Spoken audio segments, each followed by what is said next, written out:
Hello everyone, thanks for tuning in. My name is Jodie Levinson. I'm a music therapist here in Manhattan. I work with dementia patients. So I've been hearing from some students and recent grads about how to prepare for the MTBC exam. This is something I've been wanting to do for quite a while. So I'm going to share some tips and techniques that worked for me. I hope they're helpful for you as well. And I struggled on my first time passing the exam. So if you're in that boat, fear not, you will pass. With just a little extra grit and determination, you will get there. So, let's begin. First things first is time. You really need to take a good amount of time to study for this exam because there's a lot of material. So I would recommend a month at the very least, 6 weeks, 2 months as adequate, okay? And I think I probably spent an hour a night, probably. If you give yourself more time, you'll be able to study a little bit less each night. And I'd say the week or two leading up to the exam, I doubled that. I was studying at least 2 hours a night, probably. And the day of the exam, I did not study. Okay, I just relaxed. So that would be my recommendation for that. If you don't have the time to do it, just wait, okay? Just wait until you have the time to do it.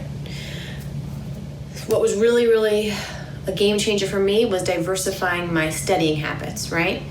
So for the first time I took it, I was just using Chegg flashcard apps, which I will put right here, which are great, and they're great for on the go and as you're traveling and taking the train or however you go to work and do your day. They're great, but I also found that for some of the concepts, for some of the definitions that weren't really sinking in, that I really didn't have under my belt, I had to make my own flashcards for those. So definitely make your own flashcards. There's something about the act of writing it out and personalizing it. It really stays in your memory better than an electronic app device can do, I think, at least for me.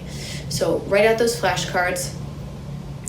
Use YouTube as your friend, which is why I'm putting this on YouTube. It is such a great learning platform for all things, but especially for something like this where there's just such a broad range of material that they serve to you on the MTBC exam. Use YouTube. Use it for learning about Baroque music, Impressionism, transposition between like E-flat instruments, B-flat instruments to concert. Check out this video right here. It helped me. It's a really great visual aid to really understand how to do it, and it really took me over to the other side in my understanding of that concept. I remember checking out American Disabilities Act. I still remember watching that video, being really moved and inspired. I'll try to find it and put it right here if I can. You want to find videos that move you for content that might seem boring. Yes, you have to memorize the years. So it's so moving and good for your education and your work as a therapist to really understand these concepts and how they worked in history and and how impactful they are for a lot of people who are also receiving music therapy services. So definitely use YouTube, okay? And I'll even say, even for like, if you struggle with clave rhythm, if you struggle with knowing which chord goes with which melody, there are a lot of tools on YouTube to use. Okay. Another thing I did was I used my voice memo app on my iPhone. I'm sure there's an equivalent on the Android device. So for all of the legal documents that MTBC has on their website, also I recorded all of the domains, treatment implementation, termination, all of that. I recorded them, and then I would just listen to them over and over again.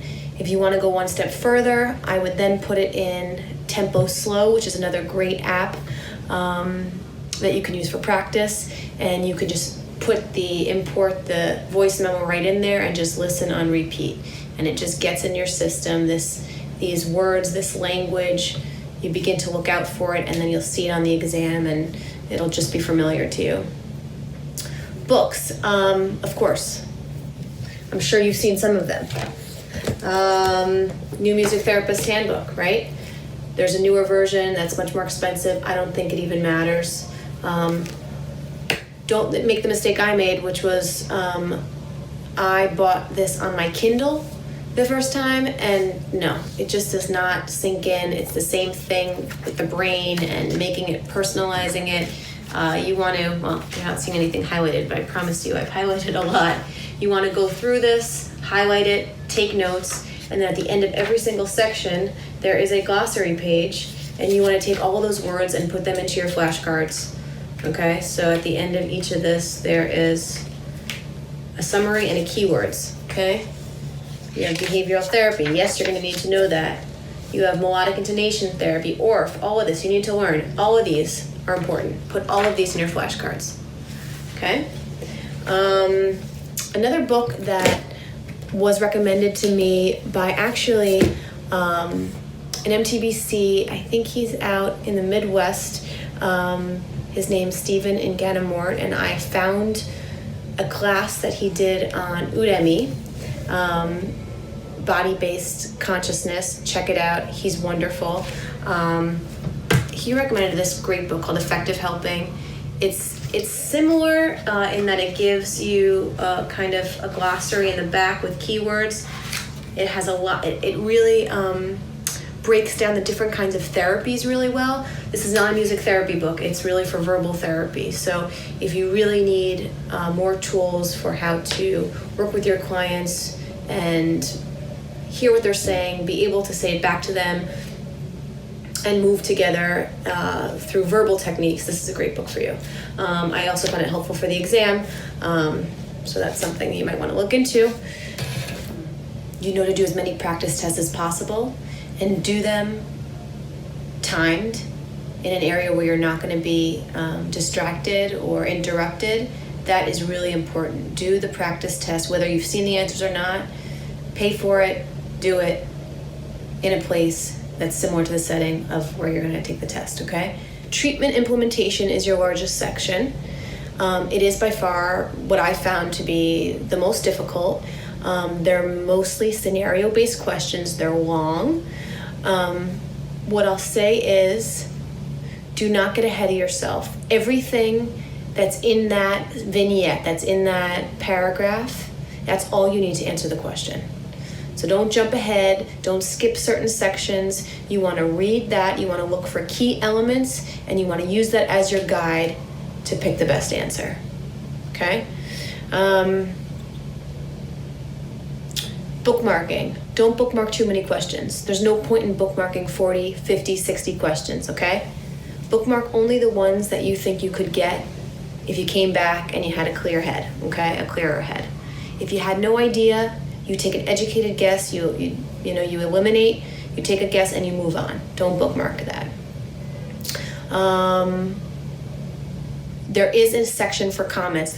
You can click comment, and if you do fail by like 2 or 3 points, I've heard that you can use this as a strategy to kind of counter and say, I found this to be unfair. Would you be willing to take a look at this? So if that's something you have the time for, to comment, if you're feeling like a question is unfair and there could be 2 good answers, use it. Definitely do it. Take roughly a minute a question. Okay, this way you have some time to look over. I took a break halfway through.